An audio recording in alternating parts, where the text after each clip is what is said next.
السلام علیکم ورحمۃ اللہ وبرکاتہ۔ Ahmad online Quran academy کی کلاس میں آپ کو خوش آمدید کہتے ہیں۔ تو اسٹوڈنٹ کیسے ہیں؟ امید ہے آپ خیریت سے ہوں گے۔ تو آج ہمارا سبق نمبر 12 ہے۔ تو سبق نمبر 12 جو ہے یہ بہت ہی اہم ہے، تو آپ نے اچھے انداز سے اس کو سننا ہے اور اس کو یاد کرنا ہے۔ تو اگر آپ نے پچھلی تمام ویڈیو نہیں دیکھی تو ان کو بھی دیکھیں تاکہ آپ کو پتہ چلے کہ ہم نے قرآن پاک کو تجوید و قرآت کے مطابق کس طرح پڑھنا ہے۔ تو چلیں شروع کرتے ہیں سبق نمبر 12۔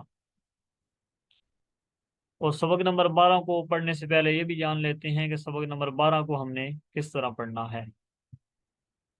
الحمد للہ رب العالمین والصلاة والسلام علی سید المرسلین، اما بعد فاعوذ باللہ من الشیطان الرجیم، بسم اللہ الرحمن الرحیم۔ سبق نمبر 12، نون ساکن اور تنوین۔ یہ جو سبق ہے یہ نون ساکن اور تنوین کے حوالے سے ہے۔ اظہار اور اخفا یہ دو قاعدے ہیں۔ تو چلیں پڑھتے ہیں۔ نون ساکن اور تنوین کے 4 قاعدے ہیں۔ کتنے ہیں؟ 4 قاعدے۔ نون ساکن اور تنوین کے 4 قاعدے ہیں۔ نمبر 1 ہے اظہار، نمبر 2 اخفا، اور نمبر 3 ادغام، اور نمبر 4 اقلاب۔ اب پڑھتے ہیں اظہار کا قاعدہ۔ نون ساکن یا تنوین کے بعد حروف حلقی میں سے کوئی حرف آ جائے تو اظہار ہوگا، یعنی نون ساکن اور تنوین میں غنہ نہیں کریں گے۔ مثال کے طور پہ آپ کو میں بتاتا ہوں، یہ دیکھیں، یہ نون ساکن کے بعد حمزہ آ رہا ہے تو اس لیے یہاں پہ اظہار ہوگا۔ اب دیکھیں ہم نے پڑھا ہے یہ حمزہ ہے، حروف حلقی میں سے آ رہا ہے، یہ حروف حلقی میں سے آ رہا ہے۔ اب ہم نے سبق نمبر 3 میں یہ بھی پڑھا تھا کہ الف پر کوئی حرکت یا جزم آ جائے تو الف کو حمزہ پڑھیں گے، تو اس لیے یہاں پہ اظہار کا قاعدہ لگے گا۔ اب حروف حلقی 6 ہیں اور وہ یہ ہیں: حمزہ، ہا، عین، حا، غین، خا۔ ہم نے ایک قاعدہ مکمل کر لیا، اب دوسرا قاعدہ پڑھتے ہیں اخفا کا۔ یہ جانتے ہیں کہ اخفا کب ہوگا۔ نون ساکن یا تنوین کے بعد حروف اخفا میں سے کوئی حرف آ جائے تو اخفا کریں گے، یعنی نون ساکن اور تنوین میں غنہ کر کے پڑھیں گے۔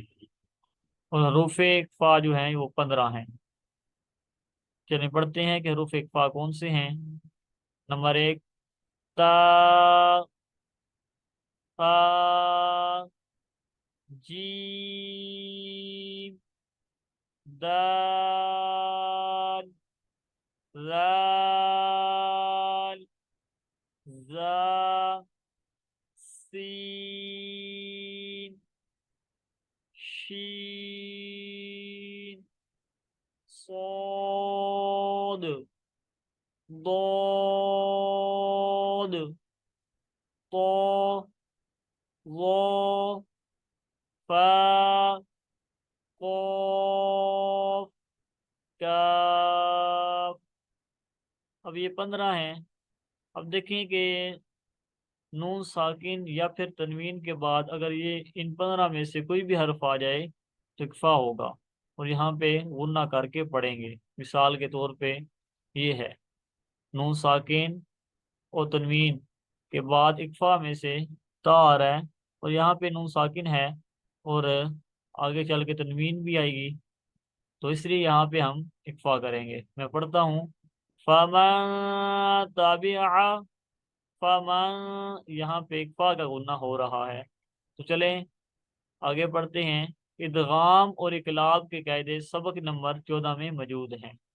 تو یہ جو 2 قاعدے ہیں وہ سبق نمبر 14 میں ہیں اور 2 جو ہم نے ابھی پڑھے ہیں وہ سبق نمبر 12 میں ہیں۔ تو چلیں شروع کرتے ہیں سبق نمبر 12 کو۔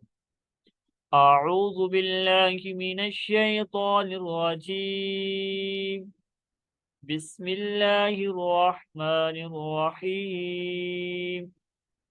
میم، نون، زیر، من، حمزہ، زبر، آ، من، آ، جیم، زبر جا، من آجا، لام دو زیر، لن من آجا لن، میم نون زیر، من ہا الف زبر ہا، من ہا دال دو زیر، دن من ہادن، میم نون زیر، من عین زبر ع، من ع، لام زبر لا، من علا، قاف دو زیر، قن من علاق، میم نون زیر، من حا زبر حا، من حا، کاف یا زیر، کی من حکی، میم دو زیر، من حکیم،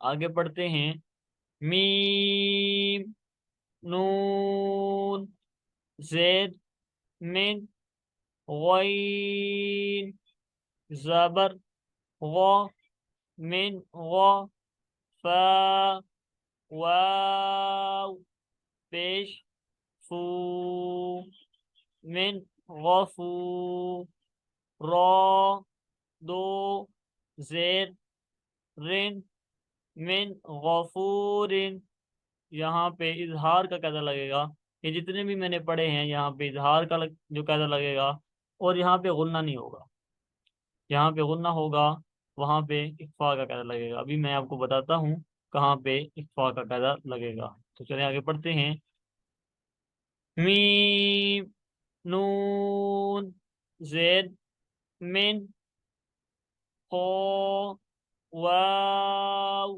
زبر خو، من خو، فا دو زیر، فن من خوفن، یہاں پہ بھی اظہار کا قاعدہ لگے گا۔ آگے پڑھتے ہیں، فا زبر فا، میم نون زبر من، فمن، تا زبر تا، فماتا۔ اب دیکھیں یہاں پہ ایک فا کا قاعدہ لگے گا، لیکن ہم نے جب پڑھنا ہے میم نون زبر من پڑھیں گے، ماں نہیں پڑھیں گے، کیونکہ یہاں پہ اسباب ابھی تک نہیں پایا جا رہا۔ جب ہم تا پڑھیں گے تو اخفاء کا جو تا ہے وہ اسباب پایا جا رہا ہے، اس لیے یہاں پہ غنہ ہوگا، تو تا پڑھنے کے بعد ہم غنہ کریں گے، اس سے پہلے نہیں کریں گے۔ فماتا با زیر بی، فماتا بی، عین زبر ع، فماتا بع، میم نون زیر، من خا زبر خا، من خا، میم زبر ما، من خما، را زبر را، من خمرا، تا دو زیر، تین من خمواتن۔ اس انداز سے آپ نے سبق پڑھنا ہے، تو امید ہے آپ اچھے انداز سے یاد کریں گے۔ تو ملتے ہیں اگلی ویڈیو میں، تب تک کے لیے اللہ حافظ۔